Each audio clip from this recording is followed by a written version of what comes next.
Ford versus Ferrari, the 1960s Le Mans Showdown introduction, a clash of racing titans. It's the mid-1960s, and two automotive worlds are about to collide. In one corner stands Ferrari, the Italian racing thoroughbred, ruling the 24 hours of Le Mans year after year with its sleek red machines.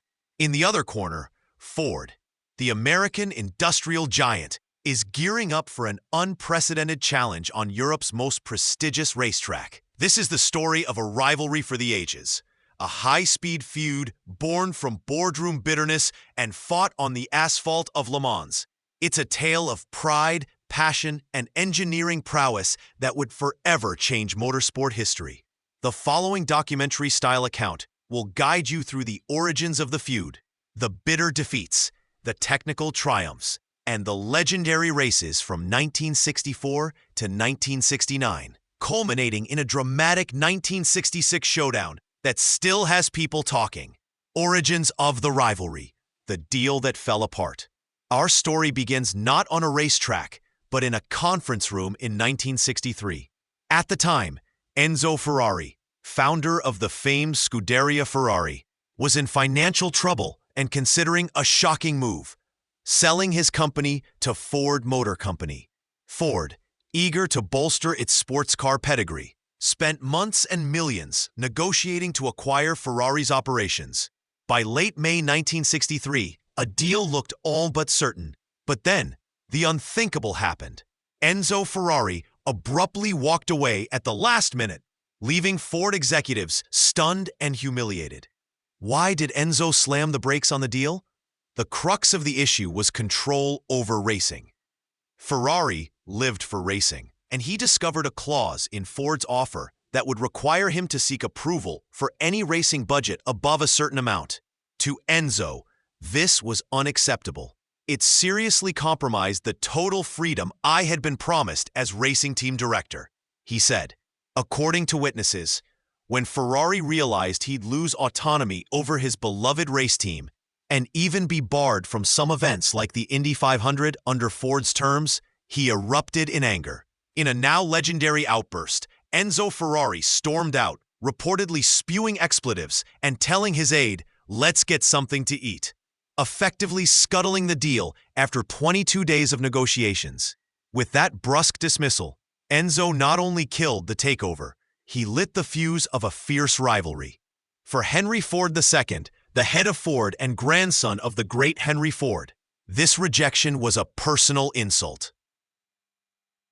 In a now legendary outburst, Enzo Ferrari stormed out, reportedly spewing expletives and telling his aide, "Let's get something to eat," effectively scuttling the deal after 22 days of negotiations.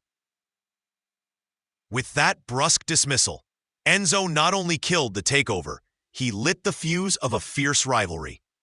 The failed Ferrari deal wasn't just a lost business opportunity, it was a blow to Ford's pride on the world stage. As Enzo sold a stake to Fiat instead and carried on racing, Henry Ford II stewed on what might have been.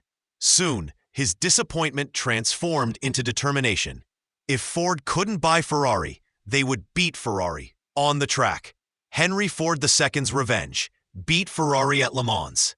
Humiliated in the boardroom, Henry Ford II decided to exact revenge in the arena Enzo Ferrari cherished most, the 24 hours of Le Mans. In 1963, he famously gave his racing division a simple directive: build a car to beat Ferrari's ass at Le Mans. Thus began Project GT40, an all-out corporate and engineering campaign to topple Ferrari's dominance. Ford committed an astonishing $10 million, a huge sum in the 60s, to this effort. The company codenamed its new prototype the Ford GT, which would soon be known as the GT40, named for its low 40-inch height at the windshield. Building a Le Mans contender from scratch was uncharted territory for Ford. Up to then, Ferrari had owned international sports car racing, so Ford leveraged outside expertise. They struck a partnership with British race car builder Lola, whose mid-engine Lola Mark VI formed the basis of the new car. They also brought in top talent like engineer Roy Lunn and racing team manager John Wyer to jumpstart the program in England.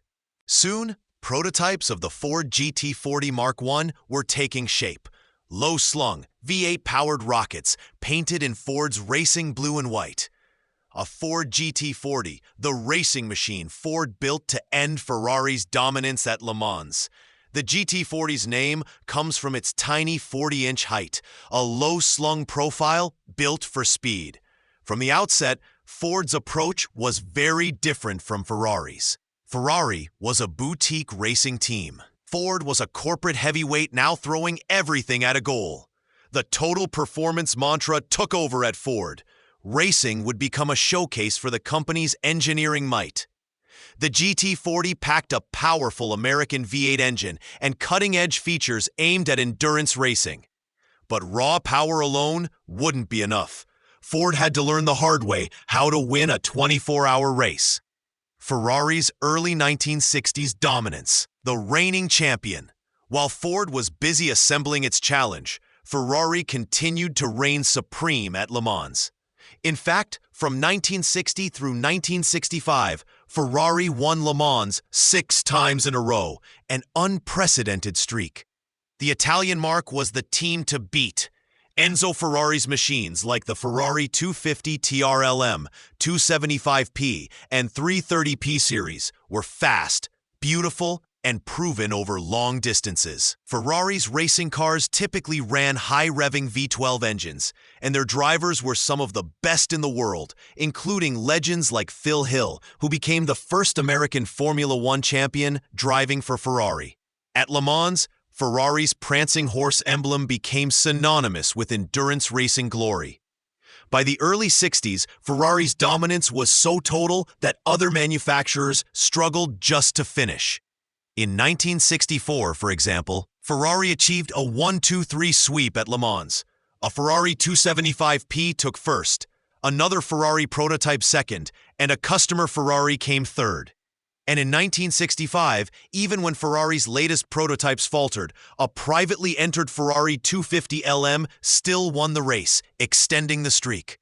These victories made it clear that Ferrari was the undisputed king of Le Mans, and Enzo Ferrari took great pride in that fact. A Ferrari 330P3 on the track, one of the sleek red prototypes from Maranello. Ferrari's stable of 250 and 330 series race cars claimed victory at Le Mans every year from 1960 through 1965. Enzo's formula for success was a blend of passion and single-minded focus. He famously said he built road cars only to fund his racing. The result was a lean, racing-centric operation that could outmaneuver bigger companies on the track. But now, Ferrari faced a new kind of threat, the deep pockets and brute force of Ford. Le Mans 1964-65. False starts for Ford's GT40. Ford's first forays to Le Mans in 1964 and 1965 were, in a word, brutal. 1964 marked the debut of the Ford GT40 at Le Mans, and it was a learning experience. The sleek blue and white GT40s showed promise. One even led the race in the early hours. But endurance racing is unforgiving. One by one, the Ford cars succumbed to mechanical gremlins. All 3 GT40s retired before the finish with various failures, leaving Ferrari to clinch yet another win in 1964. It was a humbling start. Ford executives and engineers returned home with hard lessons about aerodynamics, high-speed stability, and durability over 24 hours. In 1965, Ford came back with a stronger effort. No fewer than 6 GT40s, including updated prototypes, took the start at Le Mans. Hopes were high. Ford had even partnered with famed Texan car builder Carroll Shelby by this time, seeking his racing expertise. Yet 1965 proved even more painful. Not a single Ford finished the race. Transmissions broke, engines overheated, and the Ferraris kept running like clockwork. When the dust settled in '65, a Ferrari entered by the North American racing team took the checkered flag. Ferrari's 6th straight Le Mans victory, extending the dynasty. Ford's ambitious Le Mans program had so far yielded only public failure, while Ferrari's legend grew. These back-to-back defeats were a rude awakening for Ford. The company realized that winning Le Mans wasn't just about raw horsepower. It required reliability, pit stop efficiency, and racing know-how that Ferrari had honed for years. After the 1965 debacle, Henry Ford II could easily have given up. But instead, Ford doubled down. They regrouped with even more determination. And with Carroll Shelby now leading the GT40 program, a new strategy took shape. Building a better GT40. Engineering a Ferrari beater.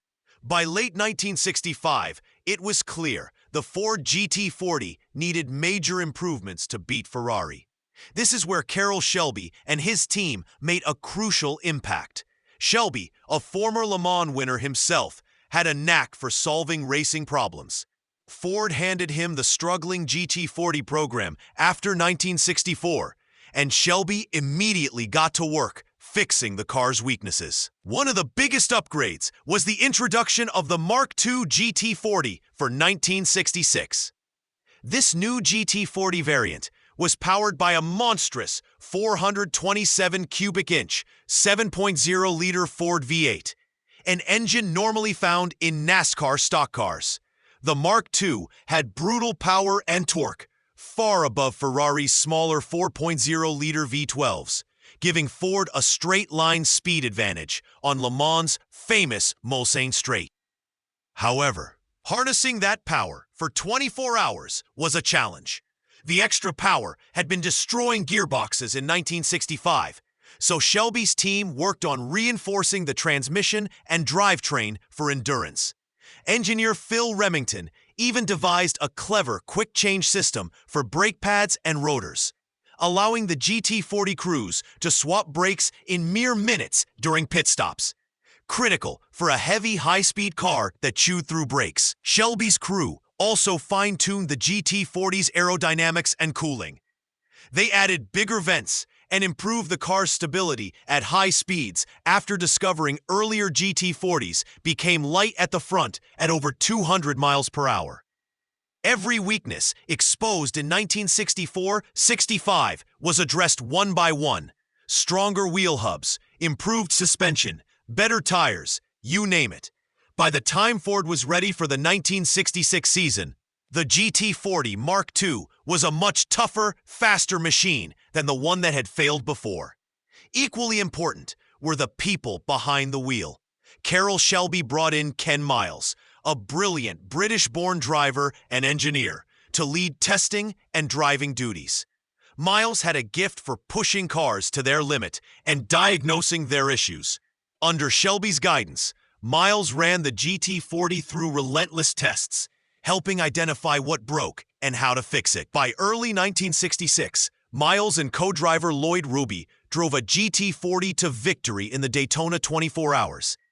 And then, Miles won the 12 Hours of Sebring with Shelby's team, proving the Ford could go the distance in U.S. races. These wins boosted morale and showed that Ford was finally ready to go head-to-head with Ferrari at Le Mans. The 1966 Le Mans Showdown, Ford versus Ferrari. In France, all the pent-up effort and emotion came to a climax at the 24 Hours of Le Mans in June 1966. This was the race the world had been waiting for. Ford's moment of truth against Ferrari on the latter's home turf. The atmosphere in Le Mans, France was electric. Ford arrived with a fleet of 8 GT40s, a show of force unheard of in those days. Backed by Ford's millions, teams from both America and the UK fielded GT40 Mark IIs in various colors and liveries. Shelby American ran 3 top entries, including Ken Miles and Denny Hulme in car number 1, and Bruce McLaren and Chris Amon in car number 2, and other Ford-supported teams entered additional GT40s. It was an army of Fords set against the pride of Italy. Ferrari, by contrast, entered just 2 factory cars in 1966. But those Ferraris were the highly developed 330 P3 prototypes, painted Rosso Corsa and sleek as bullets. Ferrari was confident. After all, they had taken Le Mans 5 times in a row, leading up to '66. so why doubt success now? Yet Enzo Ferrari also knew Ford was coming on strong. As the race began under cloudy skies on Saturday, June 18th, Ferrari's red cars and Ford's blue and black GT40s roared off into the afternoon, the stage set for an epic contest. Hour by hour, a pattern emerged. The 7.0-liter Ford GT40s had a clear speed advantage, thundering down the Mulsanne Straight with a ferocious bellow and hitting speeds over 200 miles per hour. The Ferraris, with their high-revving V12s, were quick too. But Ford's brute horsepower was hard to match. However, Le Mans is as much a test of endurance as speed. Through daylight into the night, cars from both camps began dropping out. One Ferrari blew its engine. Another had mechanical failure. By midnight, Ferrari's factory team was in trouble. Ford, too, faced its demons. A couple of GT40s retired with gearbox issues and accidents. But crucially, several Ford GT40s kept running strong, including all three of Shelby's entries. As dawn broke on Sunday, the news hit the paddock. Ferrari's last prototype had retired. Enzo Ferrari's pit was empty. For the first time in years, no Ferrari was left in contention at Le Mans. In stark contrast, Ford now held the front positions. It was Ford 1-2-3 on the leaderboard, an American sweep in the making. Leading the pack was Ken Miles in the number 1 GT40, followed closely by Bruce McLaren in the number 2 GT40, with a third Ford a few laps behind in third place. Henry Ford II himself was in attendance, watching from the pits as his cars triumphed where it mattered most. But even with victory in sight, 1966's finale became controversial. Ford executives, eager to make a bold statement, decided to stage a photo finish with their cars. Leo Beebe, Ford's racing director, gave an order. The top Fords should slow down and cross the line together, creating a triumphant 1-2-3 formation finish. This posed a problem for Ken Miles, who had a solid lead. He was on pace to win. Nevertheless, Miles complied with the team orders, backing off in the final laps so McLaren's number 2 car could pull alongside. On the last lap, 2 Ford GT40s thundered down the straight side by side, with the third just behind, cameras clicking to capture the moment. Ford's plan almost worked too well. The officials ruled that Bruce McLaren and Chris Amon in car number 2 were the winners, not Ken Miles, because McLaren's car had started farther back on the grid and thus covered a slightly greater distance in 24 hours. Ken Miles was denied the win, relegated to second place at the very moment he followed team orders. It was a bittersweet twist. Ford had achieved its coveted victory over Ferrari, but one of its heroes paid the price. Miles, who had won Daytona and Sebring earlier that year, missed becoming the only man to win endurance racing's Triple Crown in 1 year due to this stunt. Miles was reportedly upset, and tragically, he would lose his life in a testing crash just 2 months later, adding a poignant footnote to the saga. Controversy aside, Ford had done it. Le Mans 1966 ended with a 1-2-3 sweep for the Ford GT40. A resounding defeat of Ferrari on the world stage. After more than 3,000 miles at an average of 130 miles per hour, the American upstarts had broken the European powerhouse. Ferrari's winning streak was over, and Henry Ford II had his vengeance at last. Aftermath: 1967 to 1969, Ford's dynasty and Ferrari's retreat. The Ford-Ferrari rivalry didn't end in 1966, but after that year, the balance of power had decisively shifted. Ford's victory marked the start of a new Le Mans dynasty. In the 1967 race, Ford returned even stronger. This time, a new GT40 Mark IV, an improved, American-built version of the car, took the win, driven by Americans Dan Gurney and A.J. Foyt. It was a dominant performance and notably the first All-American team, car, engine, drivers to ever win Le Mans. Ferrari fielded its gorgeous new 330 P4 prototypes in '67. and even managed a 1-2-3 finish at the Daytona 24 Hours that year as a rebuttal. A moment Ferrari cherished, nicknaming their road car Daytona in honor. But at Le Mans, Ferrari still couldn't unseat the Ford program. 1968 brought major rule changes at Le Mans. Engine sizes were capped for prototypes, effectively banning Ford's big 7.0-liter engines. Many thought this would end Ford's reign, and indeed Ford's factory team withdrew. But a private outfit, John Wyer's Gulf Ford team, stepped up with an older GT40 Mark I, fitted with a smaller 5.0-liter engine. In a twist of fate, that private Ford won Le Mans in 1968, proving the GT40 still had an edge. 1969 saw an almost identical repeat, the same private GT40, with driver Jackie Ickx famously dueling a Porsche in the final laps. Won again. Ford GT40s thus won 4 Le Mans in a row, from 1966 to 1969, an extraordinary run that firmly established the car as a legend. Meanwhile, Ferrari pulled back. Enzo Ferrari, recognizing he couldn't match Ford's spending war, pivoted focus to Formula One after 1967. Ferrari would not win Le Mans again for decades, not until 2023 in fact, long after Enzo's time. The Ford-Ferrari rivalry essentially forced a changing of the guard in endurance racing. It showed that a determined corporate effort, Ford's arms race on track as some called it, could beat the artisanal racing expertise of a smaller outfit. But it required an astronomical commitment of resources.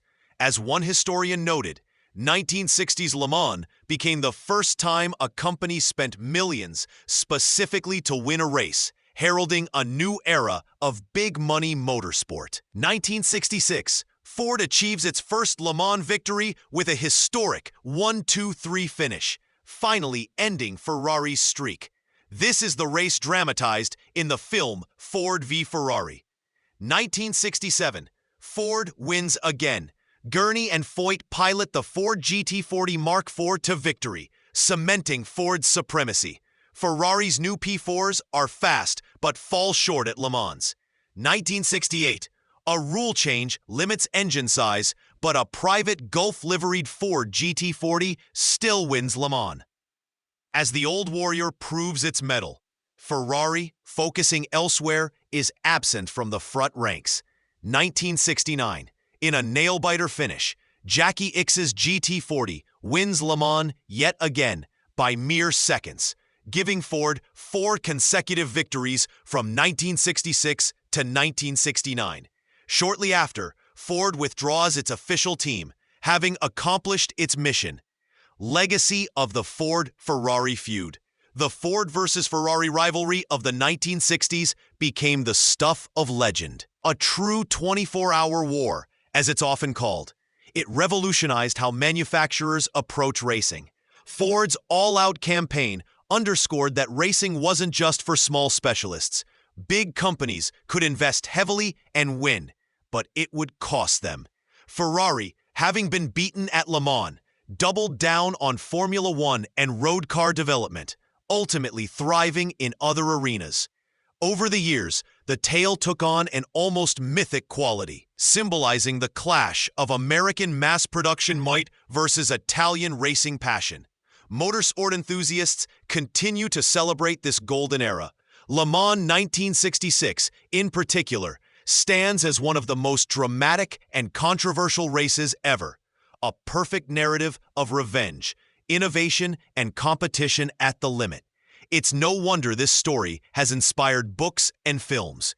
In 2009, author A.J. Bame's book, Go Like Hell, chronicled the saga. And in 2019, Hollywood brought it to the big screen in Ford v Ferrari. The film, starring Matt Damon as Carroll Shelby and Christian Bale as Ken Miles, introduced modern audiences to the intense human and technical drama of Ford's 1966 Le Mans effort. Of course, as with any movie, some details were dramatized, but the core of the story is true. An American car beat Ferrari at Le Mans. born from Henry Ford II's vendetta and carried out by talented racers and engineers on both sides. Today, the legacy of that rivalry lives on every time a manufacturer pours resources into racing. Every Le Mans victory by a factory team owes a nod to the trail Ford and Ferrari blazed in the 60s. And in the hearts of fans, the image of those three Ford GT40s crossing the finish line together in 1966 and Ferrari's era of dominance coming to an end remains unforgettable. It's a reminder that in motorsport, as in life, no champion reigns forever. And sometimes, determined challengers really do manage to go like hell and change the game. The Ford versus Ferrari feud at Le Mans was more than just a race for a trophy. It was a collision of visions, one man's quest for revenge and another's defense of honor, played out at 200 miles an hour, over 24 grueling hours, again and again. Its story continues to inspire, proving that legends are forged in competition, and that rivalry, when pushed to its limits, can spur greatness on the world's stage.